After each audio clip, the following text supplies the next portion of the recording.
Bonjour et bienvenue sur un nouvel épisode du podcast La Pointe. Je suis Christophe Augier, je suis en compagnie de Frédéric Durand. Bonjour Christophe, bonjour à tous.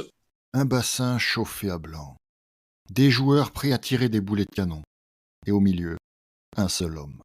Il n'a pas d'armure, pas de bouclier, juste ses réflexes et une volonté de faire. C'est le gardien de but. Aujourd'hui, La Pointe t'amène à la rencontre d'Hugo Fontani, gardien de l'équipe de France de water-polo et pilier du team Strasbourg. Ensemble, on va découvrir comment on devient ce dernier rempart, ce héros discret qui arrête des tirs et porte l'équipe sur ses épaules. Il nous parle de sa progression rapide, alors que certains n'avaient pas vu son potentiel, ses peurs, ses doutes, ses certitudes, mais pas que. Allez, c'est parti!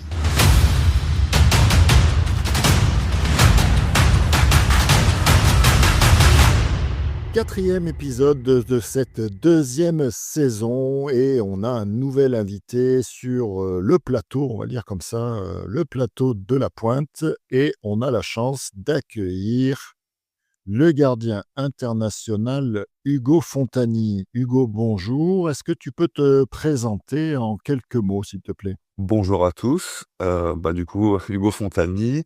Je vais sur mes 31 ans, niçois d'origine, où j'ai commencé, toutes mes catégories, jeunes, au Nicea Water Polo, donc 2e club de la ville de Nice, et gardien actuel et depuis maintenant, 11 années du team Strasbourg et de l'équipe de France de water. Alors, Nicea, c'est vrai que c'est pas quand on parle de Nice water polo, on pense plutôt à l'ONN, à une autre époque, précédente, le Cassel.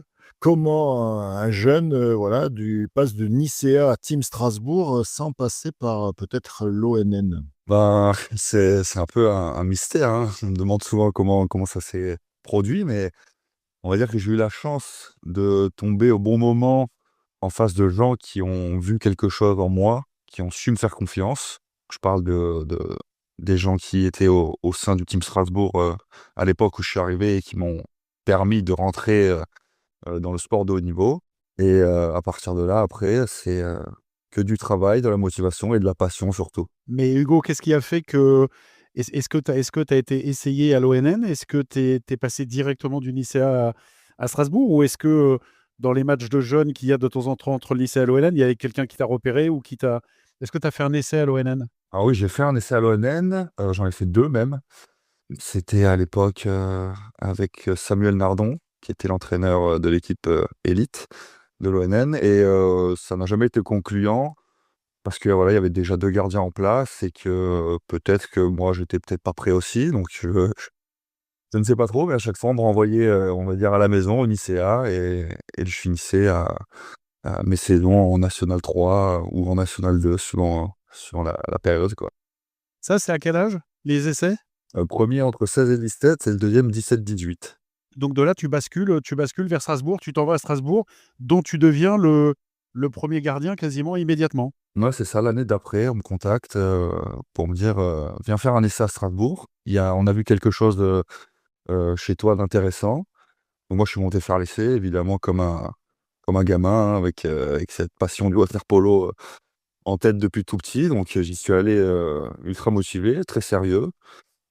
C'était dur, mais même, là-bas, en faisant ce test-là, on m'a dit qu'il y avait quelque chose et qu'ils voulaient vraiment que je monte, donc la saison d'après. Donc moi, j'ai eu une petite discussion avec mes parents pour qui c'était pas facile de me laisser partir de l'autre côté de la France, mais au final, ça s'est fait, et ça a créé la personne, que je suis aujourd'hui, tant l'humain que le sportif, donc C'est assez étonnant quand même, qu'un sudiste, je parle un petit peu en connaissance de cause, se monte dans le nord comme ça, du côté de Strasbourg. Donc, je pense que enfin, on va parler souvent de la météo. On dit, ici le sud, c'est le soleil. Ça va, tu pas été trop dépaysé? Et j'enchaîne aussi, comment, tu t'es retrouvé gardien aussi? Enfin, tu as commencé peut-être à l'école de nage. Comment tu t'es retrouvé au Nicéa au départ et comment tu es devenu gardien? alors j'ai fait un parcours, on va dire classique, hein. J'ai d'abord appris à nager, ensuite, j'ai vu des gamins avec, des ballons dans l'eau. Je me suis dit: «Qu'est-ce que c'est que ça? Ça me plaît, j'aime bien le ballon». J'étais un grand amateur de foot et bon, je le suis toujours, mais je joue un peu moins. Mais donc du coup, je me suis arrêté un ballon dans l'eau, c'est intéressant, j'ai essayé, j'ai tout de suite accroché et j'ai été joueur pendant longtemps quand j'étais petit. Je pense que j'ai dû devenir gardien de mémoire aux alentours de 12-13 ans parce que, donc au lycée, vu que c'est un petit club, il y avait pas beaucoup de joueurs et du coup, j'étais souvent surclassé dans les catégories du dessus. Au bout d'un moment, en fait, ça me saoulait de me faire, on va dire défoncer, par les par les plus âgés contre qui je jouais et en fait, ça m'énervait et je voulais tout arrêter. Les entraîneurs, du lycée à l'époque m'ont dit: «Mais écoute, essaye dans la cage. Tu es pas mauvais dans l'eau, tu as de bonnes jambes et tout. Essaie dans la cage» et j'y suis allé et c'est là que je me suis vraiment, révélé, on va dire et c'est là où j'ai pris le plus de plaisir donc joueur puis gardien. Qui à Strasbourg a vu, ce que visiblement d'autres n'ont pas vu? Et qui t'a fait venir exactement? Qui entraînait Strasbourg à cette époque-là? Alors c'est, Sébastien Berenguel qui était entraîneur, en place à cette époque et le premier contact que j'ai eu, c'était avec le capitaine de l'époque, Jean-Baptiste Cartoux, qui était niçois aussi Et d'origine. Niçois, ouais, ouais, ouais. Ça a facilité les choses, je pense et du coup, c'est eux qui m'ont appelé, pour me dire que voilà, ils avaient vu quelque chose. Je pense qu'ils m'ont pas expliqué d'ailleurs comment, mais je pense qu'ils avaient dû voir un match du Niçois contre l'ONN en N3 à l'époque et qu'ils devaient jouer contre l'ONN en élite, juste après, donc ils sont venus dans les tribunes un peu avant. Ils ont dû voir un petit peu du match que je faisais et suite à ça, ils m'ont appelé je pense, 2 mois après pour me dire que ouais, il y avait quelque chose, qu'ils avaient vu un truc intéressant et qu'il fallait que je vienne, absolument faire un test et donc du coup, ouais, la suite elle se crée depuis 11 ans maintenant ici, hein, au sein du team donc c'est plutôt une belle histoire. Tu es rentré en équipe nationale, en quelle année? Alors ma première apparition, c'est 2015. C'était vraiment une apparition, on va dire, sèche. J'ai fait un match de World League à l'époque et après, donc 2016 avec toute la préparation, tout ça, moi j'étais pas du tout dans les plans. Après je suis revenu en 2017. Donc très, très peu de temps finalement après ton arrivée à Strasbourg, parce que tu me dis que tu vas sur tes 31 ans. Il y a 10 ans, tu en avais 21. Tu es arrivé à Strasbourg, tu nous as dit à 19. Donc 2 ans après ton arrivée à Strasbourg, tu postulais déjà, tu frappais déjà à la porte de l'équipe nationale, ce qui est quand même, pas rien. Donc à l'époque, c'était Rémi Garceau et Jonathan Moriamé et ensuite tu t'es, infiltré, j'allais dire comme deuxième gardien, stable, combien de temps après? 2-3 ans après? Dès 2017, il y avait que Rémi dans les anciens, je crois. Je me souviens plus s'il y avait Billy Noyon encore à l'époque. Je crois pas et après il y avait Clément Dubois qui était là aussi, de mémoire et du coup on était tous les 3 et c'est vrai que j'ai souvent, eu ce rôle de 2e gardien, avec l'entraîneur croate qui était de passage en 2017. Parce qu'après avec Nenad, Vukanic, il me semble que c'est en été 2021 qu'il a arrêté avec nous et voilà, du coup, ouais, 2e gardien et oui, j'ai appris pas mal de choses avec Rémi Garceau. C'était cool et après ça, je suis passé, 1er gardien, ouais, ouais, je crois que c'était dès l'été 2021, j'ai pris le poste de 1er gardien. Alors il y a 2 questions en une, mais, qu'est-ce qui te plaît dans ce rôle, qui peut peut-être te plaire plus que dans un rôle de joueur? Et quelle est la difficulté principale de ce rôle de gardien? Qui est un monde un peu à part dans le sport collectif, on dit que les gardiens font partie d'une caste un petit peu différente des autres. Qu'est-ce que tu peux répondre à ça? Alors moi, ce que j'aime bien, c'est le fait d'avoir énormément de responsabilités entre les mains. Sans gardien, il y a pas de water polo. Donc ouais, j'aime beaucoup ce côté, de responsabilité. Il y a aussi une pression qui est très, très importante chez le gardien parce que, contrairement aux joueurs, une erreur se voit directement. Les joueurs, on peut toujours rattraper leurs erreurs. Donc il y a ce côté un peu de ouais, de ne jamais, enfin en tout cas d'essayer le moins possible de faire de boulettes. De pouvoir décider un peu du sort d'un match aussi? Aussi, oui, ça c'est sûr. Ça c'est sûr qu'on a aussi ça entre les doigts et c'est quelque chose, qui m'excite et qui m'anime, beaucoup. J'aime beaucoup aussi le fait de pouvoir jouer un peu avec les joueurs adverses, toujours, on va dire, toujours dans le respect, mais après c'est voilà, c'est les intimider, tout ça, ça c'est quelque chose qui me plaît beaucoup. Heu et après je pense que le côté le plus dur, c'est justement le côté psychologique parce que tout ça, ça met tellement de pression, on va dire, mentale. Si tu es pas assez solide, tu peux vite craquer et moi ça m'est déjà arrivé, sur certains matchs de perdre un peu la tête et du coup de passer complètement à côté. Je pense que c'est un des pires trucs qui peut arriver à un gardien de but. c'est de craquer psychologiquement pendant un match parce que, peut-être une erreur a été faite et qu'on n'arrive pas à passer à autre chose et je pense que c'est le plus difficile dans notre poste. Justement, comment tu prépares tes matchs, ou de rentrer un peu dans la tête des joueurs adverses et du coup prendre le dessus? Hem, du coup, j'ai la chance d'être dans cette ligue, dans ce championnat depuis maintenant longtemps donc la majorité des joueurs, je les connais. Heu, je sais comment ils tirent, je sais leurs, préférences, je sais, ce qu'ils vont essayer de chercher, face à moi et du coup, avec le travail de vidéo que j'ai fait pendant toutes ces années, j'ai déjà ouais, j'ai pas un coup d'avance, mais je sais déjà qui tire comment, tire où, et cetera, donc c'est un vrai avantage pour moi et après comment je prépare ça, en vérité, je le prépare pas forcément. J'essaie de me dire que tous les matchs sont les mêmes. J'essaie de pas me prendre la tête, de rester toujours, le plus lucide possible et de me dire que de toute façon, si je fais une boulette, ben, c'est la vie, ça arrive, hein, ça arrive à tout le monde, on n'est pas des robots. Si je commence à me prendre, la tête pour, toutes les petites erreurs que je fais, je vais jamais m'en sortir donc voilà, essayer de rester le plus calme possible. Quand il y a, erreur il y a, essayer de vite l'effacer, vite passer à autre chose. Et après, voilà, toujours essayer d'être, un cran en avant, par rapport aux joueurs adverses, quand ils sont face à la cage, quoi. Alors, tout à l'heure, on parlait de la spécificité de joueurs ou gardiens. Les joueurs, à la différence souvent du deuxième gardien, ils ont tous à peu près la chance de jouer. Des fois, deuxième gardien, tu serres le banc pendant un long moment. Je parle en équipe nationale, évidemment. Est-ce que tu avais vraiment cette ambition-là de devenir premier gardien et que ça t'a habité tout de suite? Et est-ce que tu pas souffert un peu, des fois, de ronger ton frein, en te disant: «Bon, je rentre, des fois, je rentre pas du tout» ou sur un tournoi, on me laisse jouer une période? Comment tu as vécu cette solitude un peu du deuxième gardien? Alors au début, je le vivais bien parce que Rémi était, pour moi incontestable quand je suis rentré. Donc je le vivais bien dans le sens où, voilà, moi je savais que j'étais là pour progresser, pour faire progresser aussi les joueurs de l'équipe, qui étaient avec nous. J'étais là pour aussi le suppléer, quand il fallait et c'était pas un rôle qui me convenait évidemment parce que, quand tu es gardien, tu as toujours envie de jouer, hein. Mais, je m'étais, fait à l'idée que, voilà, ça c'était mon rôle et que, bah, de toute façon, voilà, j'avais pas le choix parce que Rémi était incontestable. Et c'est vrai que petit à petit, les années passant, en tant que deuxième gardien derrière lui, je me disais: «Putain, ça commence quand même à être long, de cirer le banc», comme tu as dit, hein. Et je me disais: «C'est vrai, mais qu'est-ce qui me manque en fait pour lui passer devant ou qu'est-ce que je n'ai pas que lui a?» Après tu réfléchis beaucoup. Moi je m'étais dit à un moment donné que c'est juste une question de confiance et quand même la confiance dans le sport en général, c'est quand même quelque chose d'important. Donc je me disais: «Voilà, est-ce qu'on me fait juste pas confiance?» Et du coup, bah, je me minais un peu. J'étais là en mode: «Ouais, bon ça m'embête parce que, ben, on me fait pas confiance. Du coup, j'ai pas l'impression que je suis meilleur et du coup, bah, je suis toujours là à cirer le banc». Et après, il y a des fois aussi où on m'a fait rentrer dans des situations, de jeu où c'était vraiment pas évident. Surtout quand, ben, tu joues pas beaucoup. J'ai un souvenir par exemple, c'était un match de World League, en Russie, heu, Rémi joue, moi je suis sur le banc, on arrive au penalty et c'est oui, moi je me suis dit: «Bah vas-y, de toute façon c'est Rémi». En plus Rémi avait des qualités sur les penaltys. Donc je me suis dit: «Bah vas-y, c'est bon, le match, bah, je jouerai pas, lui il va gérer la séance». Et là, on se retourne vers moi, on dit: «Allez Hugo, c'est toi qui va la faire celle-là». Donc je rentre, jeune d'expérience du coup au niveau international, c'était pas prêt du tout. La séance de penalty, c'était une catastrophe.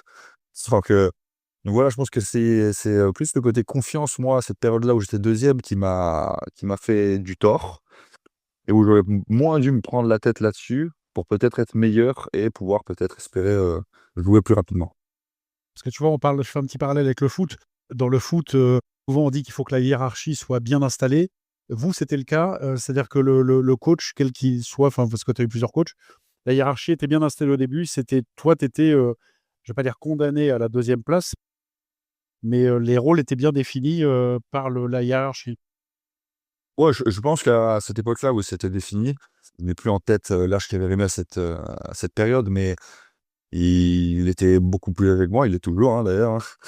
Il est toujours, mais il était beaucoup plus âgé que moi, donc du coup, même à l'entraînement, voilà, moi j'avais on attendait beaucoup plus de choses de moi que de lui, ce qui est normal et parfois, c'est vrai que c'était frustrant parce que tu te demandes pourquoi toi tu dois faire plus et lui moins et c'est lui qui joue.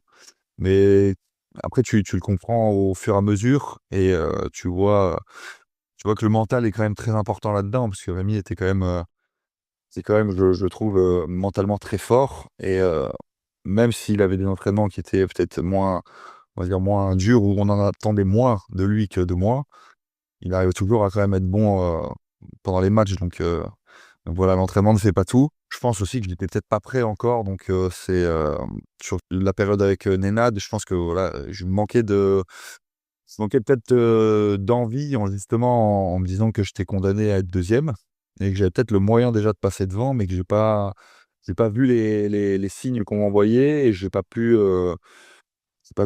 prendre, toutes ces infos-là et du coup, je me suis, un peu, mis sur, ma réserve. Ce qui m'a d'ailleurs, coûté, je pense la place pour le tournoi de qualif en 2021 pour les Jeux. Dans beaucoup de sports, là, Frédéric en faisait une allusion au foot, mais moi, je vais surtout comparer, souvent on compare le water-polo au handball et on voit que, au handball, il y a beaucoup de solidarité entre les gardiens. Bon, ça change beaucoup plus. Il y en a des fois, il est un peu en difficulté, on le fait rentrer sur les pénaltys comme, toi, tu as pu faire en World League. Mais est-ce que vous aviez un soutien ou enfin, comment avec les différents gardiens que tu as eu en équipe de France et même à Strasbourg? Est-ce que vous êtes, un peu aussi à part? Vous parlez beaucoup, vous encouragez, vous donnez des conseils, sur les temps morts? Comment ça se passe à ce niveau-là? Ouais, moi j'ai toujours connu enfin tous les gardiens que j'ai côtoyés, on s'est toujours, déjà bien entendu, ce qui est quelque chose d'important. Il y a toujours une concurrence saine, ce qui est aussi très important dans le sport de haut niveau et c'est vrai qu'on était toujours dans l'échange, on était toujours, que ça soit bon ou mauvais, hein, on se disait tout ce qu'on avait à se dire, on se le disait. En équipe de France surtout, il y a énormément d'encouragement parce que, bah, c'est un niveau complètement différent du championnat. Il y a énormément d'exigences, supplémentaires que quand tu es dans ton club donc il y avait vraiment une vraie cohésion entre tous les gardiens et je pense que c'est super important pour progresser et pour que tout le monde se sente bien aussi donc c'est vrai que tu le ressens plus à mon avis, tu le ressens plus en équipe de France qu'en club, même si en club, voilà, j'ai toujours eu de très bonnes relations, avec tous les gardiens et qu'on avait aussi des bons moments de discussion, que ce soit pendant les matchs ou pendant les entraînements. Et à partir de quand donc tu as renversé la table et que, bah, tu es passé toi à ton tour premier gardien? C'était quand, tu te rappelles?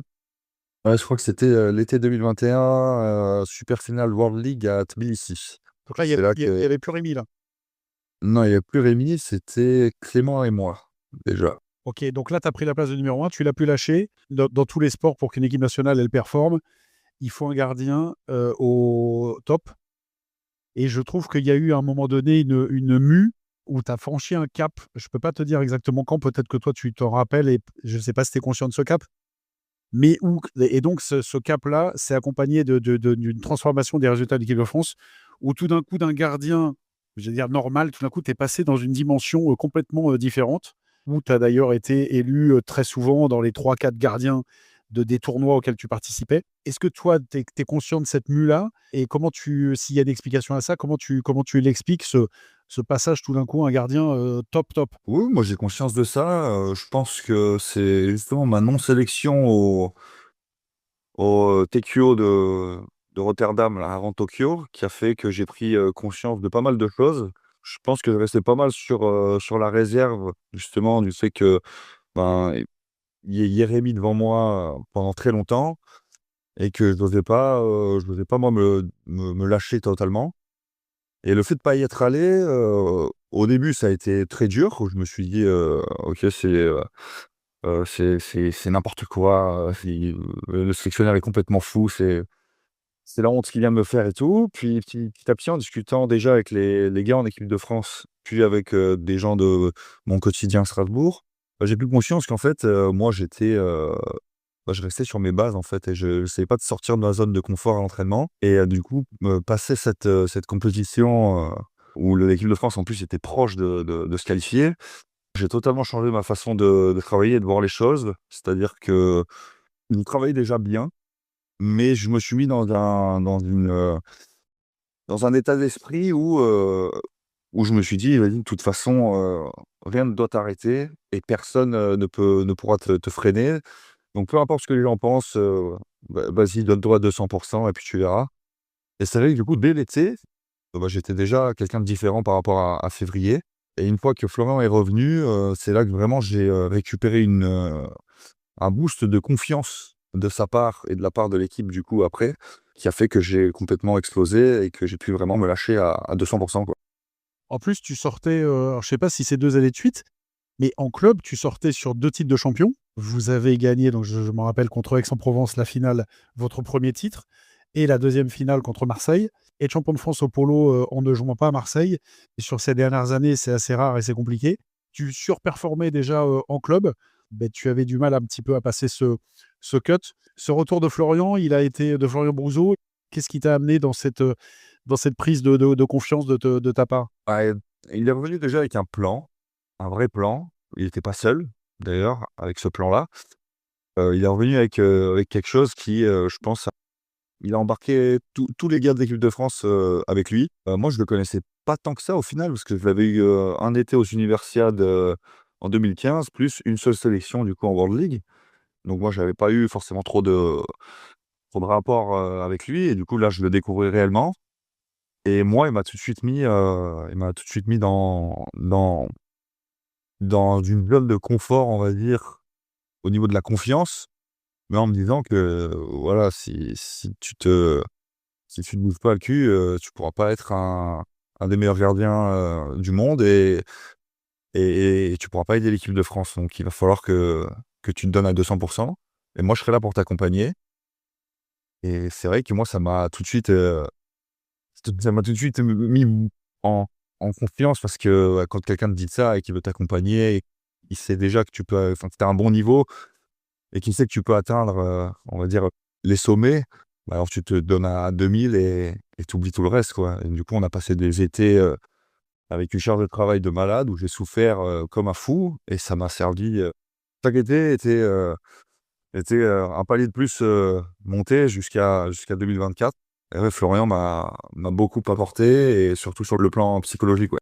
Mais Hugo, ce saut de qualité dont on a parlé, il est venu évidemment d'un changement ou d'une augmentation de la charge de travail. Est-ce que, tu as modifié ta façon de t'entraîner à Strasbourg? Tu en as fait plus? Tu en as fait différemment? Plus de jambes, plus de je sais pas? Ou c'était une progression, c'est cette progression, elle vient forcément de Hélène Racine? Ouais, moi je alors c'est pas évident à expliquer, mais je pense que moi, mon déclic était vraiment mental, plus que dans l'entraînement.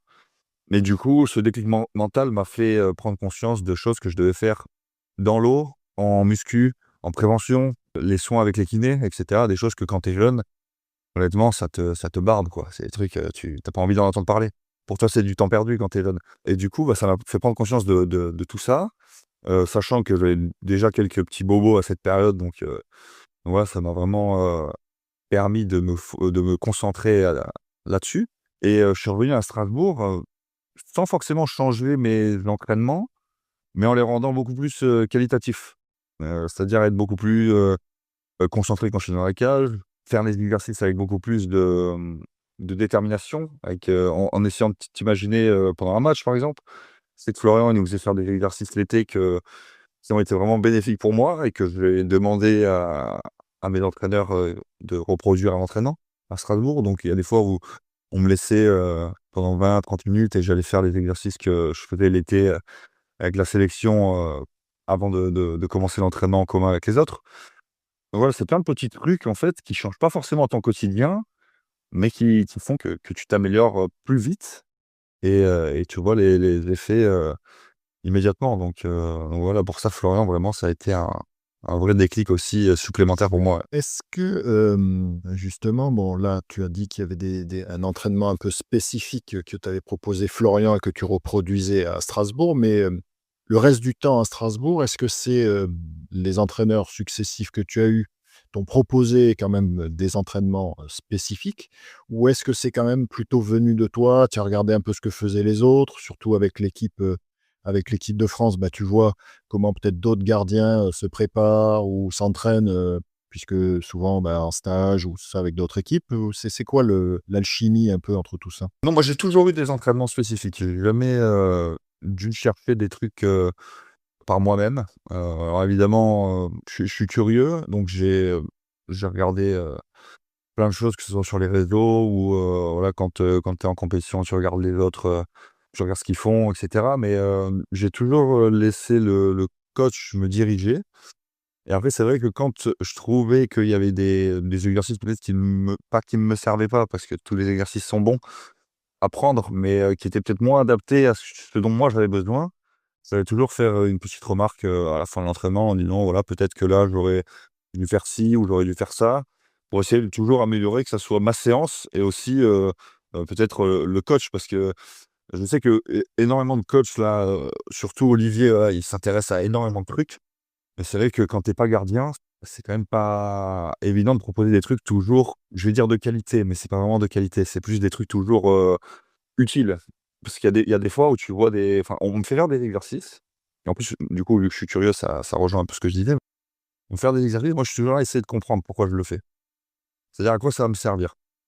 Et maintenant, avec l'âge que j'ai, on va dire, et l'expérience que j'ai, il y a des fois, il y a des exercices où je me dis: «Putain, mais pourquoi je fais ça?» C'est des exercices que je faisais il y a 5 ans en arrière. Là, peut-être que c'est plus un truc, qui peut m'être utile. Et du coup, là, si c'est le cas, je vais voir l'entraîneur et je vais lui dire: «Voilà, peut-être que là, pour moi, il faudrait que tu fasses autre chose ou un truc plus dur ou un truc plus adapté à mes besoins». Hugo, en club, tu es devenu capitaine à Strasbourg. Qu'est-ce que ça a changé dans ton approche d'être capitaine? Est-ce que c'est un poids supplémentaire ou juste une responsabilité? Et comment tu embrasses ce rôle-là? Au début, ouais, c'était un poids, mais un poids, voulu, on va dire.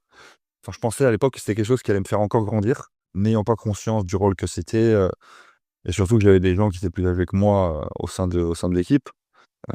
Quand j'ai pris le capitanat, je m'étais dit: «OK, bah, je vais certainement me tromper, mais au moins je vais évoluer». Et ça a pas loupé, hein. J'ai fait plein de conneries. Je me suis pris la tête avec pas mal de joueurs. Enfin, beaucoup de joueurs m'ont reproché certaines choses. Je me suis pas pris la tête avec les joueurs, c'est on m'a reproché énormément de choses. Mais ça fait partie de mon développement et c'est quelque chose que je ne changerais pas aujourd'hui. Si je revenais en arrière, j'aurais fait exactement la même chose. Je pense que, voilà, ça m'a fait grandir humainement, ça m'a fait grandir dans le sport, ça m'a fait grandir au sujet de la communication qui est très importante, dans une équipe. Et maintenant, je le vois vraiment enfin, que c'est un truc lambda, quoi. Il y a rien qui change. Tu pas besoin de changer de personnalité ou quoi que ce soit. Peut-être, chose que je faisais auparavant, c'est tu restes toi-même. Il y a un truc à dire, tu le dis. S'il veut pas l'entendre, tu le prends à part, tu discutes calmement. Tout doit se faire calmement et en général, ça se passe, en tout cas pour les dernières années, ça se passe plutôt bien et c'est plus du tout un poids que j'ai sur les épaules, c'est plutôt, quelque chose de très agréable. On a parlé des Paralympiques à Rotterdam, donc que tu as raté, et ensuite, on est rentré dans une période de performance inédite pour l'équipe de France. Les championnats du monde à Fukuoka, les championnats du monde à Doha. Vous avez, comme on l'a dit, on l'a répété, mais vous avez battu tout le monde sauf l'Italie. Mais vous avez battu tout le monde, ce qui est quand même pas rien dans des matchs officiels, pas dans des matchs amicaux.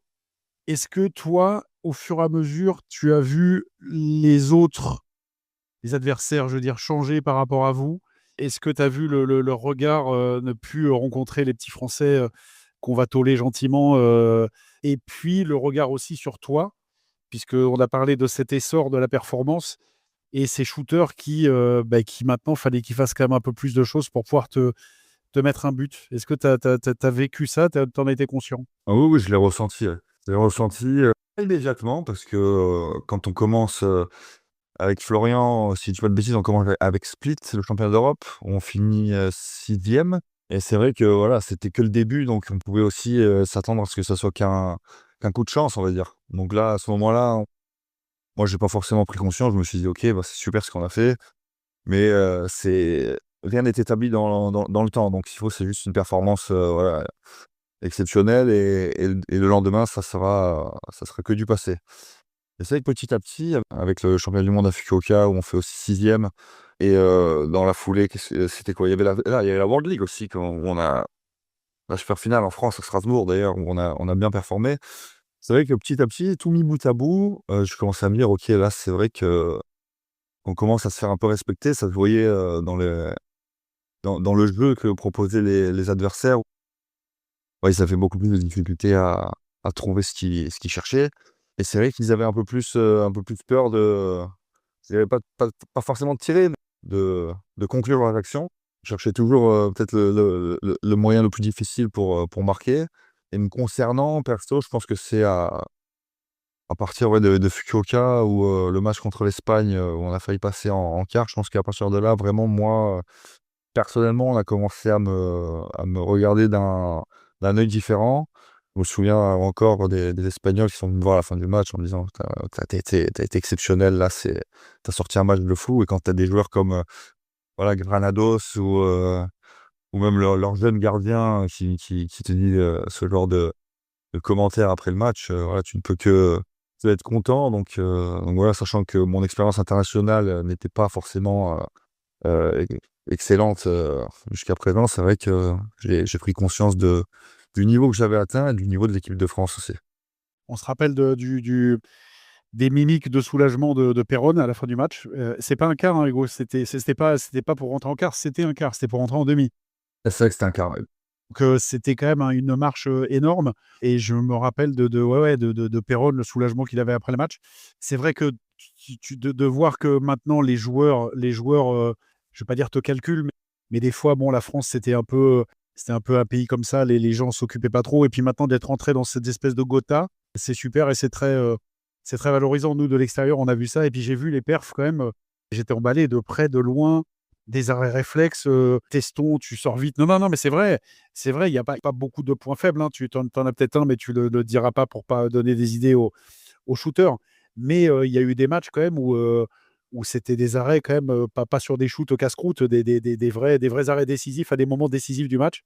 Ça doit être super, excitant quand tu es gardien de voir quand même comme ça tu apportes ta pierre à l'édifice, et bien plus que ça. Ouais, non, c'est sûr que c'est super valorisant pour moi quand, je vois que je fais un match exceptionnel et que j'aide l'équipe à rester au contact, des autres ou à être devant.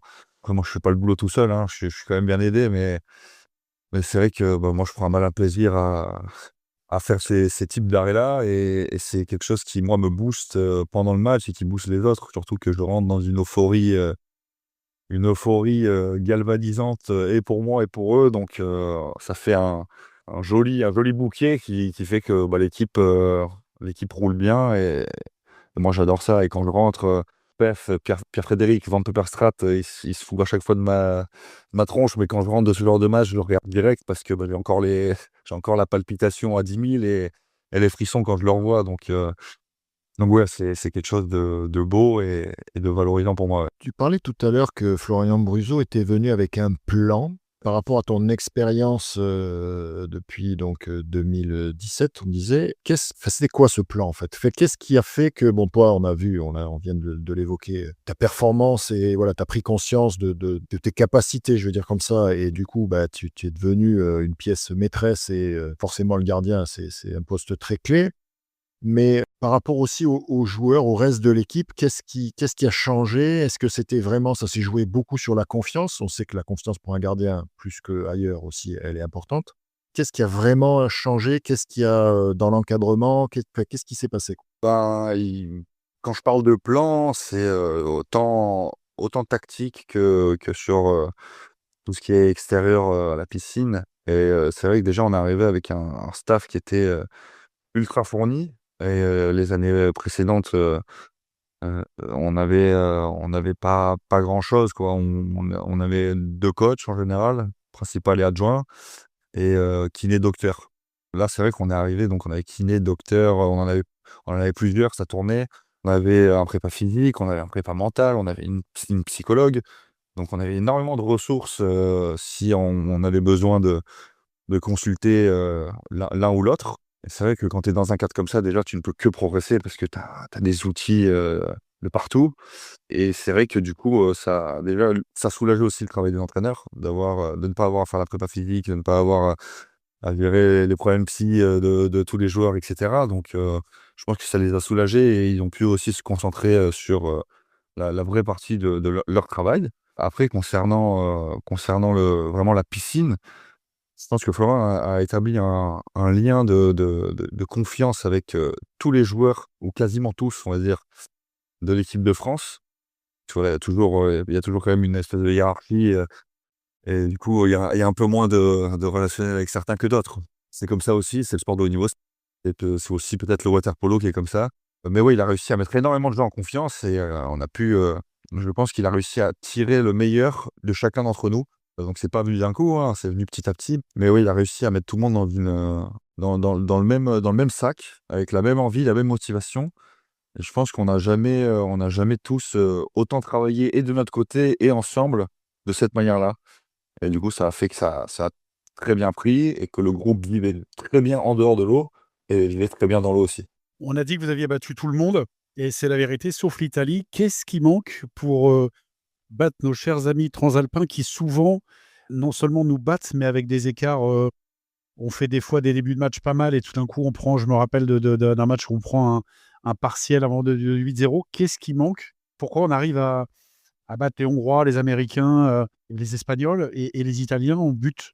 Qu'est-ce qui est c'est leur jeu qui nous convient pas? Non, je sais pas du tout. Si seulement je savais, ça serait plus facile. Je pense que ouais, peut-être leur style de jeu qui est pas différent, hein, forcément, mais avec, on va dire, bah, le style un peu italien, les contacts et les simulations et tout ça, ça te fait rentrer peut-être, psychologiquement dans une spirale un peu négative en mode: «Vas-y, qu'est-ce qu'ils sont en train de faire là?» En plus, souvent ça marche, auprès des arbitres, donc tu te prends vite la tête et puis tu perds un peu pied et tu commences un peu à bafouiller, à cafouiller tes attaques, tes défenses et puis après ils profitent de toutes ces erreurs pour te tuer donc je pense qu'il y a un peu de ça et il y a aussi, je pense que nous, il y a un côté mental, sur, ce genre de match contre l'Italie qui est important. Justement, on sait qu'ils vont faire ça, mais on arrive toujours à tomber dans ce piège et à se faire battre à la fin donc je pense qu'on trouvera un remède, mais c'est vrai qu'on l'a pas eu en tout cas sur ces dernières années, ouais. Est-ce que parmi tous les gens que tu croises, il y a un shooter ou plusieurs shooters, mais un shooter en particulier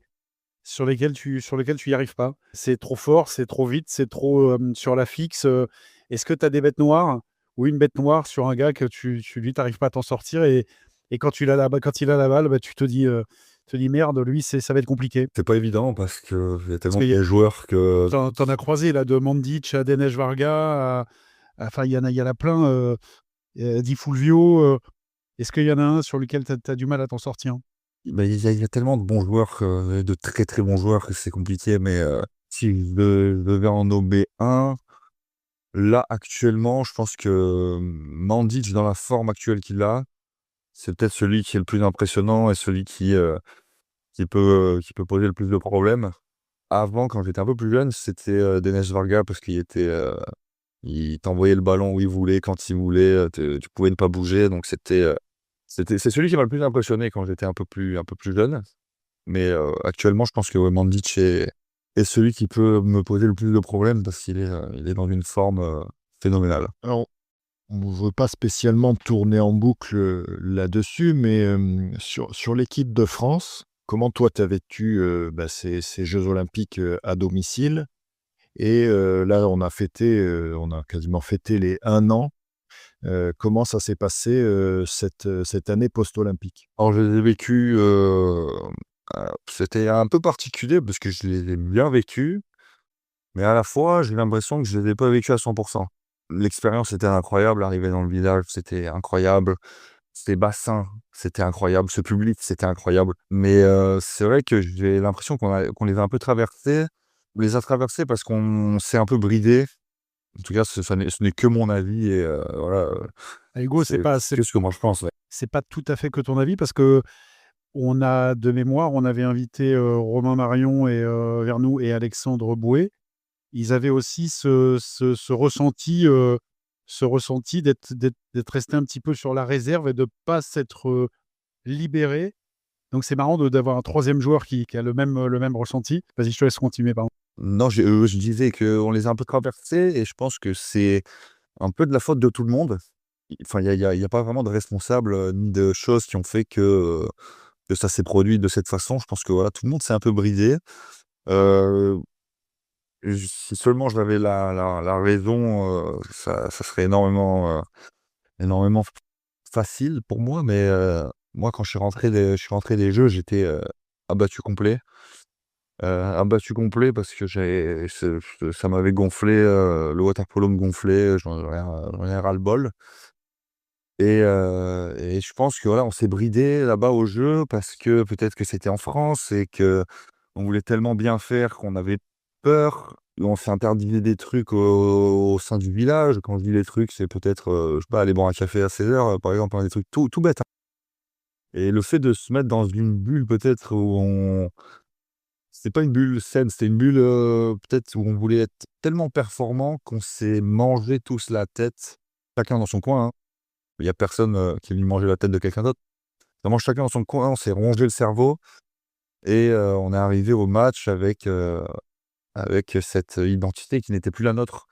On a toujours eu une volonté d'être des morts de faim, des mecs qui lâchent jamais rien et c'est vrai que, bah, je trouve on l'avait perdu à ce moment-là et du coup, à part le succès contre le Japon, tout le reste, on a Vous avez été dépassé par l'événement? C'est ça que tu veux dire? bah, je sais pas, c'est vraiment difficile à expliquer parce que je pense qu'on était prêts et je pense que voilà, on est rentré dans un état d'esprit qui n'était pas le bon, en voulant peut-être trop vite aller chercher cette médaille, alors que c'était l'objectif. Mais est-ce qu'on s'est mis trop vite en tête que ça y est, c'était pour nous, c'était maintenant et que du coup on s'est un peu pris les pieds dans le tapis et je pense qu'aussi, au sein du village, on n'a pas pris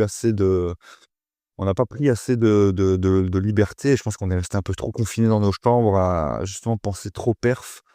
Je pense que c'est ce qui a fait, qu'on s'est un peu noyé, dans les bassins. C'est qu'on était, je pense qu'on était trop axés water polo sans se donner un peu d'air. On respirait tous le même air, mais on n'est jamais allé un peu explorer, respirer un air un peu plus frais pendant la compétition et je pense que ça nous a un peu éteints et ça a complètement influencé notre jeu après.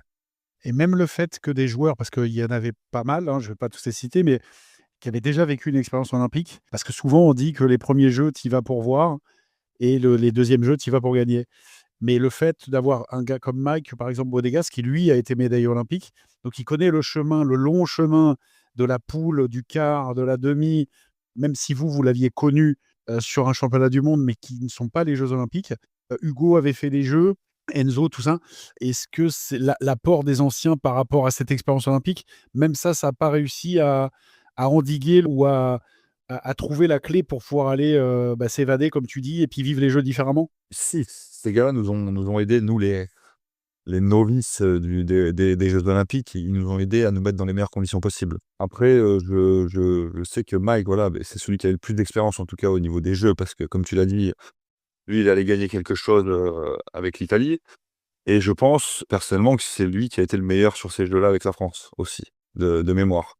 Lui, il a été le Mike, qu'on connaît et le Mike des Jeux, enfin le Mike des Jeux, ça a été, peut-être même voilà, au championnat du monde, il a été exceptionnel aussi, donc j'allais dire peut-être le meilleur, mais non, les championnats du monde et les Jeux, Mike, il a été, phénoménal, donc après moi 2016, j'y étais pas, donc moi de ce que j'ai entendu, quand une fois qu'ils étaient qualifiés, voilà, l'objectif, c'était vraiment la qualif et les Jeux, c'était, voilà, c'était que du plaisir. Est-ce que pour, voilà, pour, Hugo, Enzo, Rémi, là, le fait d'être dans des Jeux, où il y a une réelle ambition et vraiment quelque chose à aller chercher, est-ce que aussi pour eux, ça n'a pas été, compliqué? Parce que du coup, tu es pas du tout dans le même état d'esprit et tu vois pas les jeux de la même manière. Ça, il y a qu'eux qui pourront nous le dire, c'est pas moi qui peut répondre, à leur place, mais moi, je pense qu'à part Mike, les autres, on est passé à côté et on est passés vraiment tous ensemble à côté. C'est la faute de personne, c'est, la faute de personne et c'est la faute de tout le monde en même temps. C'est ça qui est assez paradoxal. Est-ce que, avec les joueurs que tu croises en championnat avec qui vous étiez en équipe de France, ça va vous en reparlez de cette expérience ou c'est quelque chose que vous avez, maintenant vraiment mis de côté? On en a reparlé, avec quelques joueurs, on va dire dans les 2 3 mois qui ont suivi, pour faire plutôt un état des lieux sur, la suite de l'équipe de France et ce qu'on avait vécu, précédemment. Mais non, depuis ça, on n'en a plus trop reparlé et moi, ça me va très bien parce que je dirais pas que c'est un mauvais souvenir parce que c'est quand même dur de dire que c'est un mauvais souvenir, parce que ça reste quand même les jeux. Mais c'est pas un souvenir que j'ai envie de garder en mémoire. Je préfère ne pas trop y penser et me focaliser sur le futur. Donc moi, si je peux éviter de parler des jeux, ça me fait, plus de bien que de mal. Alors on va arrêter de parler des jeux. Non, on peut en parler, Non, non, non, mais je rigole. problème. Non, non, je plaisante. Sur les 11 années que tu as passées à Strasbourg avec ce saut, ce grand saut de qualité, tu as dû inévitablement intéresser, du monde. Moi, j'ai entendu parler de Hugh Dubrovnik, j'ai entendu parler de généralement, les joueurs français, vont souvent à Marseille quand même. Que tu as été approché, est-ce que c'est vrai, Dubrovnik et Marseille? Est-ce que tu as eu des envies de départ? Est-ce qu'à un moment donné, tu as vraiment, vraiment réfléchi? Est-ce que tu as été approché? Comment ça s'est passé cette, 11 ans, c'est un super long bail, hein? Ah, c'est un long bail, je fais partie des murs là, donc donc c'est beau, hein, mais j'ai été contacté plusieurs fois. C'est vrai que, Marseille et Dubrovnik m'ont contacté, et Marseille, c'était, 2 années d'affilée, l'année dernière et l'année d'avant encore, et Dubrovnik, c'était il y a 2 ans, et donc Dubrovnik, moi, je pense que, voilà, c'était une belle opportunité parce que, voilà, c'est un des plus grands clubs, européens et de l'histoire du water-polo en Europe, avec un des meilleurs coachs aussi, qui existe, en la personne de Vieco, donc ça a donné matière à réfléchir, et en plus de ça, il y a mon ancien, coach de Strasbourg, Igor Achoumitsa, là-bas, donc ouais, j'avais de quoi réfléchir, et je pense que j'étais pas prêt à partir à l'étranger, et il y a aussi eu, de leur côté, un problème avec les étrangers, ils sont aussi limités. J'ai plus en mémoire, quelle est la limite de joueurs étrangers, mais ils avaient, tous leurs étrangers avaient re-signé, du coup, pour que j'aille là-bas, c'était compliqué, donc voilà, les 2 ont fait que, mon côté et leur côté ont fait que ça a pas pu se réaliser. Et pour Marseille, la première fois qu'ils m'ont appelé, c'était en 2024. C'était avant Doha. Il y a eu une proposition d'aller là-bas, établie par Marseille, et on va dire, ils ont un peu au dernier moment, changé de fusil d'épaule en contactant aussi, le gardien actuel qui est Tesanovic, et du coup, vu que moi j'avais demandé un délai pour me concentrer essentiellement sur l'équipe de France, au mois de février à Doha, j'ai malheureusement, perdu, on va dire, perdu ma place, là-dessus, parce que, ben, ils avaient eu la réponse plus rapidement de celle de ce gardien-là. Donc en 2024, j'ai pas pu, rejoindre Marseille. Tu fais partie des murs de Strasbourg. Est-ce que tu, feras toujours partie des murs? Tu as dit que tu allais sur 31 ans. Les joueurs jouent de plus en plus longtemps maintenant. Alors je veux pas te mettre dans l'embarras, hein, mais jouent de plus en plus longtemps. Est-ce que tu te fixes une espèce de limite, Est-ce que tu as toujours envie? Est-ce que tu es toujours frais mentalement, physiquement? 35, 37, 38, alors pas en allant jusqu'à Tempesti à 46. Comment tu te vois, évoluer là? Pour moi, tant que le polo me passionne et m'anime, c'est que j'ai toujours quelque chose à y faire, et le jour où cette passion et cette envie disparaît, c'est que ce sera le temps pour moi de me retirer. Là, moi, je sors d'une année complètement, enfin, très, très particulière, où justement post-olympique, où c'était très dur pour moi mentalement, et je pense que j'aurais déjà pu arrêter, depuis des jours, j'aurais pu déjà me poser la question d'arrêter, et je me la suis posée. Là, après cet été, je suis reparti à 100 de mes capacités, physiques et mentales. Ce break m'a fait un bien fou. J'en avais vraiment besoin, et là, je me suis pas mis de barrière et de limite d'âge, mais comme j'ai dit, au début, dès que je sens que je n'ai plus, de passion et que le polo ne m'anime plus, j'arrêterai. Parler d'un break, tu n'as pas participé à la dernière coupe du monde, de l'équipe de France. Est-ce que donc ça venait de toi? Parce qu'il y a eu beaucoup de choses, qui ont pas fuité, mais ça circulait, tout ça, donc on sait que le water polo, c'est un petit monde, mais c'est quoi la vérité? La vérité, du coup, c'est que moi, déjà, pendant les Jeux, une fois qu'on savait qu'on était éliminé, je suis, allé voir Florian, et vu que, du coup, c'était déjà le fait d'être éliminé des Jeux, c'était déjà quelque chose qui était dur pour moi. Je suis allé le voir et je lui ai dit: «Voilà, j'ai besoin de couper. L'année prochaine, il va falloir, trouver un moment pour que je coupe, parce que, là, on a passé 3 années, qui étaient quand même bien bien remplies, bien chargées, et là, je sens que j'ai vraiment besoin de changer d'air, un petit peu». Au fur et à mesure, voilà, j'ai aussi conscience de ce que j'apporte à l'équipe maintenant, plus qu'avant, j'en ai conscience, surtout avec ce renouvellement, de l'équipe de France. et je sais qu'on a besoin de moi. Et donc on m'a appelé en décembre en me disant: «Voilà, on a absolument besoin que tu sois parmi nous pour aller en Roumanie et pour espérer se qualifier au championnat du monde». Donc moi on va dire, je pensais avoir ma pause à ce moment-là. Et c'est vrai que voilà, quand on te dit: «On a besoin de toi», enfin c'est ça te remet direct un peu de motivation parce que ton ego est un peu reboosté, donc j'y suis allé. Sur place, j'ai décidé de jouer totalement à la transparence. C'est qu'on faisait des réunions entre gars où je leur disais: «Voilà, moi là-bas, je voulais pas être là. Je voulais pas être là parce que j'ai vraiment besoin de couper. Mais maintenant que je suis là, j'ai plaisir à être avec vous et on va aller se bagarrer ensemble, vous en faites pas, je serai, au niveau que je dois être. C'est pas un souci». Donc j'avais déjà voilà, même les joueurs étaient un peu déjà au courant de comment ça allait pour moi. Une fois que cette compétition s'est passée, moi du coup, j'attendais, on va dire, l'été, sachant que l'été, c'était donc la qualif au championnat d'Europe, chose très importante, mais avec des équipes, on va dire, qui sont censées être inférieures à notre niveau. Malte, Ukraine, Portugal. Donc je me suis dit: «Peut-être que c'est l'occasion parfaite pour moi de ne pas y aller».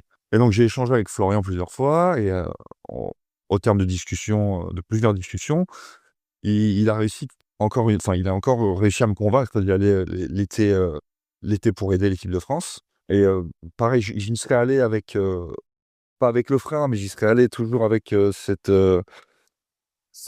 envie de ne pas y être. Voilà, parce que j'avais vraiment besoin de sortir du water polo. Et après la saison a continué, arrivent les demi-finales du championnat de France et j'ai très mal vécu les demi-finales, surtout les 2 matchs retour avec Aix-en-Provence. Je les ai très mal vécu parce que, voilà, nous je pensais vraiment que pour Strasbourg, c'était l'année de retourner en finale. Évidemment, c'est impossible de dire qu'on aurait pu gagner parce que, voilà, Marseille étant favori, enfin, il est 1000 fois favori, il y a pas de on va dire que tu commences ta saison sans qu'il y ait réellement d'espoir de gagner. Tu vas petit à petit construire ton espoir sur tes performances, pendant l'année. Et du coup, ces 2 matchs à Aix de demi, moi, ils m'ont abattu parce que, je trouvais qu'on jouait bien. C'était pas le Strasbourg des dernières années où on passait à côté de nos playoffs, que là, on avait vraiment du jeu à proposer, qu'on était vraiment dedans. Et ce qui s'est passé à Aix-en-Provence reste pour moi, et ce n'est que mon avis encore, n'oblige personne à être d'accord avec moi ou pas, mais je pense qu'il y a eu des réels problèmes d'arbitrage sur ces 2 matchs-là. Et moi, ça m'a complètement abattu, ça m'a dégoûté, encore plus de notre sport où on n'est pas arbitré à la valeur, des joueurs et du temps qu'on passe, dans les piscines. Je trouve que voilà, des fois, il y a des arbitres qui passent complètement à côté de leur match, mais qui ne se remettent pas en question. Ça arrive à tout le monde de faire des bêtises. Ça arrive à tout le monde. Mais tu ne peux même pas aller discuter avec ces gens-là à la fin du match parce que peut-être qu'ils savent pas quoi te répondre tout simplement. Et ça, c'est quelque chose à la période dans laquelle je me trouvais, mentalement, que je n'ai pas su accepter. Et du coup, suite à ça, je suis allé, enfin, j'ai appelé dans la foulée Florian en lui disant que voilà, là, je vais exploser. Je vais exploser, c'est trop pour moi. Il faut vraiment que je coupe et cet été, je serai pas là. Et c'est moi qui ai pris la décision. Je lui ai dit: «Voilà, cet été, je ne viendrai pas». Et donc lui a répondu, normalement. C'est que lui, il a toujours essayé de moi de me rassurer, de me remettre un peu sur les rails, de me refaire prendre confiance en moi. Il a essayé de me mettre dans un état d'esprit, voilà, où je pouvais revenir, en équipe de France. Il m'a toujours laissé la porte ouverte, mais c'est pas que je suis resté sur les positions, c'est que vraiment je pouvais pas. Et donc du coup, on a eu plusieurs échanges là-dessus, avec Florian. On s'est appelé plusieurs fois et j'ai vraiment fait les choses. J'ai l'impression d'avoir fait les choses correctement. C'est-à-dire que j'ai appelé les gars de l'équipe de France, en tout cas les tauliers, si je peux dire, pour leur expliquer ma situation. Je les ai pas appelés, j'ai fait un groupe WhatsApp où j'ai fait un vocal parce que c'est plus simple, comme ça tout le monde a les mêmes infos et le message est le même pour tout le monde. Et voilà, donc j'ai vraiment essayé d'expliquer ma situation à tout le monde, que tout le monde soit au courant de l'état dans lequel j'étais. Et il fallait absolument que je coupe, donc la décision vient de moi. Après, j'ai été mis sur les listes de sélection. Donc quand j'ai vu mon nom sortir, j'ai encore pris un coup de ça m'a mis un petit coup de massue, derrière la tête, en me disant: «Purée, mais qu'est-ce que je dois faire pour être au repos?» Donc j'ai re-eu des échanges avec Florent qui m'expliquait: «Voilà, vu que je t'ai dit que la porte était toujours ouverte, moi je t'ai mis sur les listes et si tu veux venir, tu seras toujours le bienvenu. L'équipe de France, c'est et ça restera toujours une famille et il y a aucune raison que tu n'en fasses pas partie si tu le souhaites». Donc voilà, et tout ça a fait que voilà, moi j'étais dans un brouillard énorme, et que je pouvais pas assurer ma place dans les buts. Alors ça aurait peut-être, été performant cet été. J'aurais peut-être pu, traverser tout ça. Je pense que pour moi, pour la suite de ma carrière, que ça soit en équipe de France à Strasbourg, c'était vital de prendre ce break-là, et du coup, je me le suis octroyé. Non, mais pour les gens qui sont de l'extérieur et qui se rendent pas compte, il faut bien comprendre quand même que notre sport marche un peu sur la tête dans le sens où, la saison en club dure longtemps et puis, dès que tu poses le bonnet du club, tu pars en stage avec les équipes nationales qui durent, 2 mois de préparation plus 1 mois de compète puisque la France a vécu, des étés de championnat d'Europe, de championnat du monde et cetera. Il y a tu as des années où tu as même, un championnat du monde, un championnat d'Europe, une World League et les jeux olympiques. Donc effectivement, les gens, ne peuvent pas comprendre le besoin de refresh et du reset des fois qui est nécessaire. Je comprends qu'au bout d'un moment, au bout d'un été, 2 étés, 3 étés, 4 étés consécutifs, qu'on ait besoin un peu de se ressourcer, de retrouver l'envie pour pouvoir aborder à nouveau, vaut mieux ça que de casser, et que la motivation disparaisse et que la carrière s'arrête, puisqu'on est à ce risque-là. Je vais pas revenir sur les problèmes d'arbitrage et tout ça, machin, mais je peux comprendre qu'à un moment donné, il y a un ras-le-bol et puis honnêtement, pour battre la Pologne, l'Ukraine et le Portugal, comme tu l'as dit, je dis pas qu'il y avait pas besoin de toi, mais qu'effectivement, c'était le bon moment et la bonne période pour pouvoir, s'autoriser ce break. Ouais, je voulais juste dire aussi, du coup, parce qu'on a vu qu'il y a eu des informations sur ça qui ont été relayées sur les réseaux, et dans ce qui a été relayé, ça parlait d'Aix-en-Provence et d'Alexandre Donsimoni. Je vais pas parler de ça, mais, je n'ai en aucun cas un problème avec Aix-en-Provence, le club, l'entraîneur et le directeur sportif qui est aujourd'hui Alexandre Donsimoni. C'est juste que, voilà, comme j'ai dit, le tout mélangé a fait que, je ne suis pas allé en équipe de France. Aix-en-Provence, ils ont gagné 2 fois contre nous. Ils sont allés chercher ces 2 matchs-là. Moi, c'est pas contre eux que j'ai eu je vais dire des sautes d'humeur, mais c'est pas ça le mot, c'est j'ai voilà, exactement. Non mais le Je raccourci, suis pas en colère contre eux. non mais le J'ai jamais été raccourci en colère contre eux. non mais le raccourci de penser que parce que Alex est l'adjoint de Florian Brouzot et qu'il est entraîneur d'Aix, tu ne veuilles pas aller en équipe de France. Enfin, faut être un peu, enfin t enfin, c'est il y a qui peut croire ça? Donc, nous, enfin de l'extérieur, on voyait bien quand même que c'était pas ça la raison.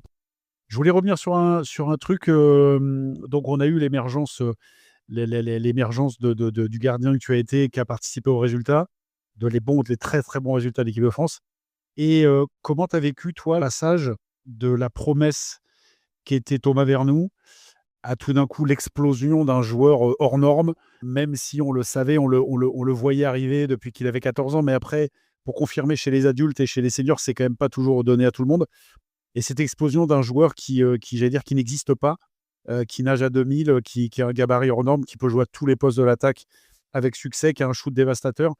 Comment tu as vécu, comment tu as vu ça, d'un œil extérieur et intérieur, cette émergence? Quand Thomas est arrivé, alors j'ai plus la date exacte, mais, c'était avec Nenad, à l'époque, déjà physiquement, il était déjà impressionnant. Il était plus costaud que la moitié des gars qui étaient déjà en place depuis des années.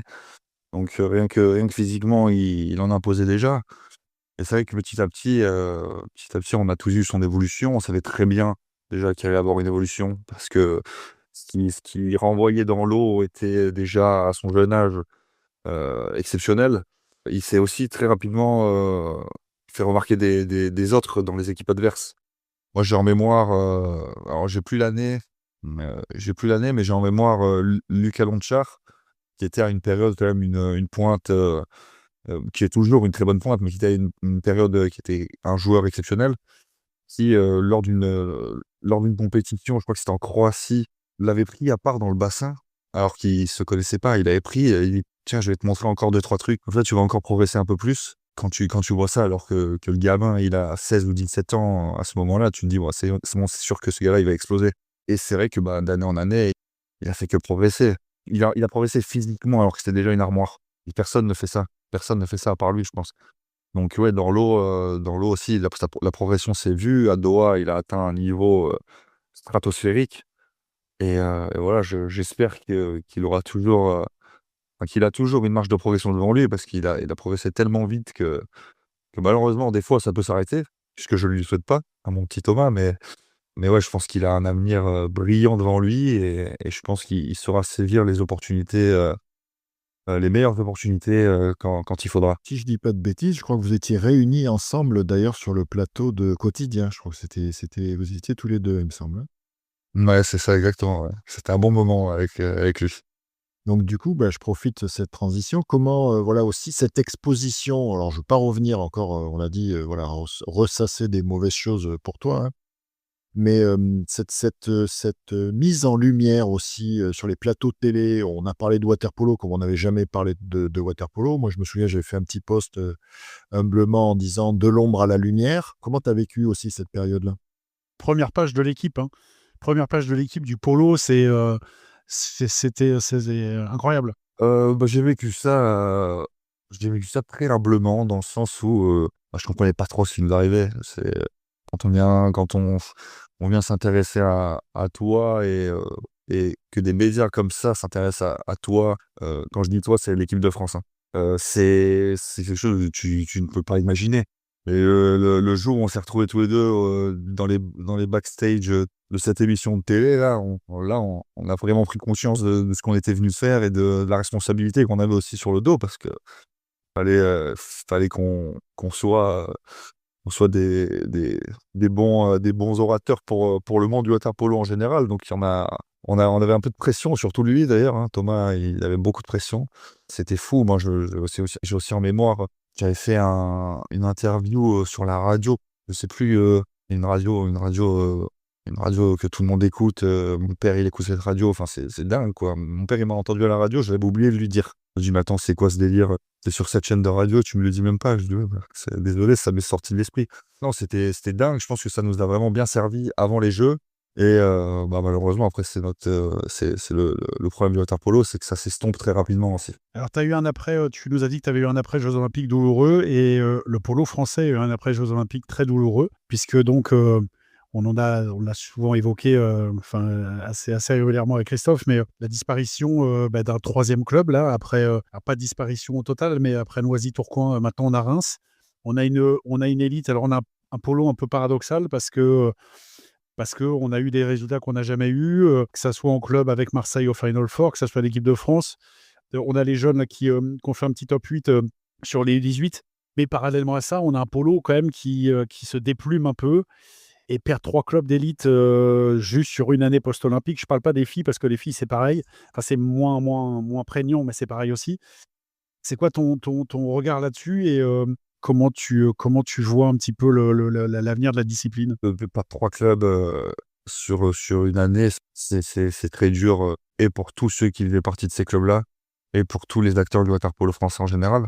Je n'ai pas connaissance de ce qui se passait dans ces clubs et des raisons pour lesquelles ils ont fermé, même si, voilà, comme vous l'avez dit tout à l'heure, le monde du water polo français est très petit, donc on entend plein de choses. Pour le water polo français dans sa globalité, c'est vrai que c'est de lourdes pertes parce qu'on se retrouve surtout enfin, je pense à Tourcoing et à Noisy qui étaient des clubs, prétendants au titre, et aux places européennes dans le championnat, quand tu perds 2 clubs de cette envergure-là, ça rend un championnat, voilà, sans manquer de respect à tous les clubs et cetera, mais ça rend le championnat un peu moins excitant pour tout le monde. Et maintenant Reims qui nous quitte, ça nous fait perdre des joueurs, avec du potentiel aussi. Je pense à Nicolas Missi qui du coup s'oriente sur une carrière d'entraîneur. Je pense à David Babic qui a dû retourner en Croatie. Voilà, c'était des joueurs, de haut, voire de très haut niveau de notre championnat qui sont contraints soit de quitter notre monde, soit de changer de pays. Donc je pense que voilà, je ne sais pas si le water polo français va mal, je suis pas assez bien placé pour dire ça. Moi, je pense que j'ai conscience, de ce qui se passe, mais à moindre échelle et malheureusement, je pense que, voilà, on a aussi le problème de ne pas faire partie d'une fédé indépendante. C'est que ça nous rend, ça rend la tâche beaucoup plus difficile pour nous d'exister, d'avoir, des moyens un peu plus conséquents. Donc voilà, je sais pas où va aller le water polo français malheureusement, mais on est malheureusement obligé de passer par là pour ces prochaines années et j'espère qu'il y aura pas d'autres clubs qui vont mettre la clé sous la porte parce que là, ça commence à Ça commencerait à faire beaucoup, ouais. Tu parles de l'avenir du water-polo français, donc toi, au niveau personnel, que ça soit avec l'équipe de France ou au niveau de ton club, on va plutôt orienter vers l'équipe de France. C'est quoi ton avenir là-dedans? Est-ce que du coup, maintenant que tu as fait ce break, que tu t'es peut-être ressourcé, tu es prêt à repartir et à aider l'équipe de France à se repositionner, on va dire comme ça, ou accompagner peut-être aussi la nouvelle génération, puisque maintenant, à 31 ans, tu fais partie un peu des anciens aussi. C'est quoi ta position là-dessus? Non, moi, je suis totalement ressourcé. Là, j'ai passé 2 mois sans penser au water polo et en regardant ce qui se passait de très loin, donc ça m'a fait un bien fou. Et là, moi, je suis reparti comme avant, hein. Je suis prêt à rendre service à l'équipe de France, si l'équipe de France a besoin de mes services. Parce que voilà, peut-être que ce qui s'est passé cet été et ce qui a été relayé, peut-être ça peut aussi me jouer des tours. Après, c'est un risque que j'ai voulu prendre, donc on verra bien comment ça se passe. Moi, je suis disponible pour l'équipe de France à 200. J'ai toujours des objectifs de performance, que ça soit en club ou en équipe de France, donc si j'y vais, c'est évidemment pour accompagner les nouveaux, mais c'est surtout pour être performant et garder un réel niveau de cette équipe de France-là. Si c'est pour, et je pense que je suis pas le seul, mais si c'est pour jouer toujours les dernières places, je pense que ça n'intéressera plus grand monde d'aller en équipe de France. Donc moi, si j'y vais, c'est à 2000 et avec l'envie de retrouver nos belles années qu'on a passées avant les Jeux et essayer de retrouver rapidement un niveau de performance qui n'a pas de limite même. Moi, je me mets pas de limite. J'ai pas de limite non plus de temps. C'est-à-dire que les Jeux de Los Angeles, j'ai envie d'y aller, donc je serai présent jusqu'à là. Et après, on verra comment je serai physiquement, mentalement et comment sera l'équipe de France aussi. En tant que famille élargie, on va dire aussi peut-être de l'équipe de France, est-ce que tu sais, on a beaucoup d'incertitudes, on entend aussi des bruits, peut-être Frédéric va compléter un peu ce que je vais dire, mais au niveau de l'entraîneur national, est-ce que tu as des infos là-dessus? Alors non, moi j'en ai aucune, hein. Alors les infos qu'on avait, enfin les infos, les rumeurs, hein, c'est pas des infos, hein. Les rumeurs, parce qu'on entend un peu tout et n'importe quoi, ce serait donc Florian Brouzot, DTN adjoint. Donc le DTN, ça sera Denis Hauguin. Ça, c'est une info. Florian Brouzot, peut-être DTN adjoint, et Vieco Kobechak, entraîneur DA. C'est ce qu'on entend un petit peu, sans confirmation, mais il va bien falloir, de toute façon, à un moment donné, que l'entraîneur se dévoile. Et si c'est Florian Brouzot qui continue, c'est Florian. Et si c'est pas lui, voilà, c'est les bruits de couloir qu'on entend, mais c'est que des bruits de couloir. Ah bah, c'est ce que j'entends moi aussi, je préférais ne pas dire parce que comme tu l'as dit, ce ne sont pas des infos, mais des bruits de couloir, donc mais c'est ce que j'ai cru comprendre également, donc si c'est le cas et que Vieco devient entraîneur, je pense que c'est quelque chose qui peut être très bénéfique à l'équipe de France. Voilà, il a une connaissance du water polo incroyable, donc je pense que ça peut vraiment aider cette équipe-là. Et dans le cas où Florian reste sélectionneur, je pense que voilà, il y aura toujours des choses à faire. Je sais que Florian sera toujours en contact aussi avec Vieco, donc voilà, je ne sais pas, mais j'ai hâte d'en savoir un peu plus et de savoir quel avenir on a en équipe de France. Comment tu te vois, Hugo, une fois le polo terminé? Est-ce que tu penses déjà un peu à l'après? Est-ce que tu envisages déjà un peu? Est-ce que tu y penses ou est-ce que c'est complètement, pour l'instant, de côté? Est-ce que tu as suivi un cursus? Comment tu te vois après le polo? Comment je me vois? Je sais pas, mais après moi je passe des diplômes à côté. Alors je suis pas dans un cursus universitaire ou quoi que ce soit, je passe des diplômes plutôt au sein de la fédé avec tous les BF et cetera, le BP, tous ces genres de diplômes-là pour avoir une sécurité. Mais où est-ce que je serai une fois que j'ai terminé le water polo? Je ne sais pas. Dans le polo? Je sais, c'est possible. Est-ce que ça sera dans l'immédiat? Je ne sais pas, mais c'est possible. Je sais que j'aime beaucoup transmettre ce que je sais et ma passion aux jeunes. C'est quelque chose qui me plaît bien. Après j'espère, continuer à passer les diplômes pour pouvoir aussi peut-être avoir les capacités de gérer une structure, parce que c'est aussi quelque chose qui me plairait. Alors ça me permettrait aussi peut-être à ce moment-là de sortir du monde du polo. Mais voilà, donc j'ai pas mal d'opportunités qui s'offrent à moi et j'essaye de voilà, de saisir, chacune d'entre elles pour avoir un éventail de possibilités une fois que j'aurai arrêté ma carrière. Tu penses revenir dans le sud ou maintenant que tu es habitué avec toutes ces années à Strasbourg, ça n'a pas d'importance, on va dire? Ah, je pense que le sud, c'est compliqué, hein. J'aime Nice, hein, du fond du cœur, j'aime Nice, mais j'ai plus rien moi là-bas, à part ma famille, j'allais dire. C'est quelque chose c'est quelque chose de incroyable, hein, la famille. Strasbourg, c'est le sud de l'Alsace, hein? Ouais, aussi, on peut dire ça, ouais. Mais là, moi, la famille, évidemment, c'est très important, mais j'ai plus rien. Je vais pas vivre, toute ma vie avec ma famille à côté de moi. Mais, je pense que j'ai plus grand-chose à faire à Nice parce que je ne connais plus personne. J'ai voilà, quelques amis fidèles, on va dire, mais j'ai perdu tous les gens que je connaissais, je les ai perdus. Et maintenant, je pense que ma deuxième famille, c'est Strasbourg et c'est là que j'ai, mes cercles d'amis proches et voilà, où j'ai ma deuxième famille ici donc ne jamais dire jamais, mais je pense que le sud, c'est pas pour tout de suite en tout cas. Les amis d'adultes sont pas toujours les mêmes que les amis d'enfance. Mais c'est le lot de des gens des sportifs qui changent de région, de pas forcément retourner sur leur terre. Christophe, il peut pas comprendre, il a connu que Nice. Non, Aix-en-Provence aussi. Oui, oui, c'est passé. Ça, c'est pas loin ça. Je me suis expatrié. C'est pas loin. Ouais, ouais. Non, juste, j'ai vu que, pour la petite anecdote, il m'a semblé que peut-être c'était Noël dernier ou pas si longtemps avant, peut-être celui d'avant, mais que tu avais fait quand même une petite pige, au Nicea pendant la période de Noël, et que tu étais venu rendre, visite aux jeunes du club et ça, c'est plutôt une belle initiative, je trouve. Ouais, c'était cet été.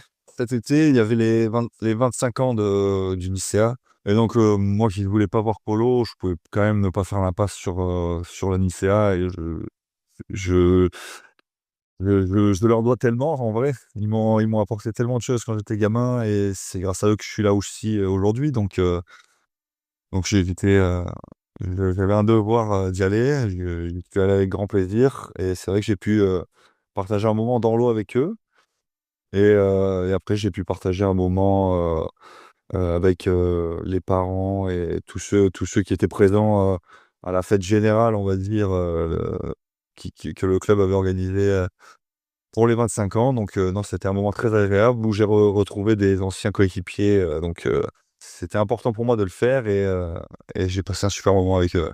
Alors, j'ai juste deux questions rapides en une. Est-ce que donc, l'essentiel alors la piscine, je vous invite si vous êtes du côté de Nice, la piscine du Nicea, si c'est toujours le cas, est une piscine assez atypique, hein, dans le vieux Nice, cachée. On ne penserait jamais qu'il y a une piscine là. Donc, si vous passez du côté du vieux Nice, allez-y faire un tour, c'est assez particulier. Et est-ce que tu as joué avec Christophe Augier, mon homonyme, qui était à un moment au Nicea aussi dans le but? Non, je crois pas. Non, ça me dit rien du tout. Christophe Augier. Non, non, ça me dit rien. Parce qu'il a joué, Il à Monaco et après il a fait une pige un moment aussi, au Nice. Christophe Augier. Dans les buts. Ouais, ouais. Ah purée, faudrait que je regarde sur les réseaux là, mais c'est possible, mais vu que j'étais quand même jeune, j'ai peut-être pas là en mémoire tout de suite.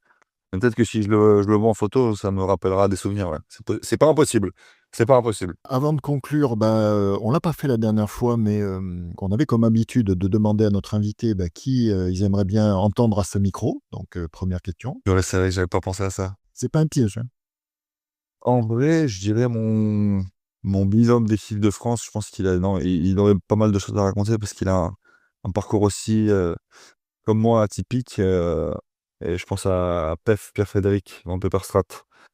C'est lui aussi un parcours, un peu, on va pas dire semé d'embûches, mais il a un joli parcours et je pense que ça peut être intéressant aussi, pour les gens de le connaître. Aussi, bah, où est-ce qu'on peut te retrouver si les gens ont envie de te suivre? Où est-ce qu'on peut suivre l'actualité de Hugo Fontani? Alors moi, je suis très peu actif sur les réseaux, mais je les ai quand même, hein.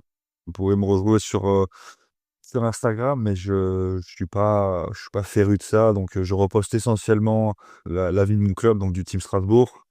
Mais ouais, vous pouvez me retrouver sur Instagram, Hugo Fontani, tout simplement. Et voilà, si jamais il y a des gens qui veulent m'écrire, j'ai eu pas mal, de jeunes qui m'ont écrit pour des conseils et tout, n'hésitez pas, je réponds, quand je peux, je réponds et j'essaie de répondre la majorité du temps. Si ça prend une semaine, ne soyez pas étonnés, mais j'essaye, toujours de répondre, quand on me demande, des conseils, que ça soit sur le polo ou sur le poste de gardien, plus particulièrement. Et ben, on mettra le lien dans la description de ce podcast. Magnifique, c'est de la pub, c'est dingue. Hugo, ben, merci beaucoup d'avoir répondu à nos questions sur ce micro, le podcast La Pointe. On espère que tu as passé un bon moment avec nous, que nos auditeurs également, et on se donne rendez-vous mardi prochain pour un nouvel épisode. À bientôt. Merci beaucoup et à bientôt tout le monde. Dis à ton père d'écouter le podcast, hein. Ouais, je lui enverrai le lien. Ok, allez, ciao à tous. N'hésitez pas à nous laisser vos commentaires. Si l'épisode vous a plu, vous pouvez noter l'épisode, le partager, et pour ne pas manquer les prochains, pensez à vous abonner. À très vite sur La Pointe.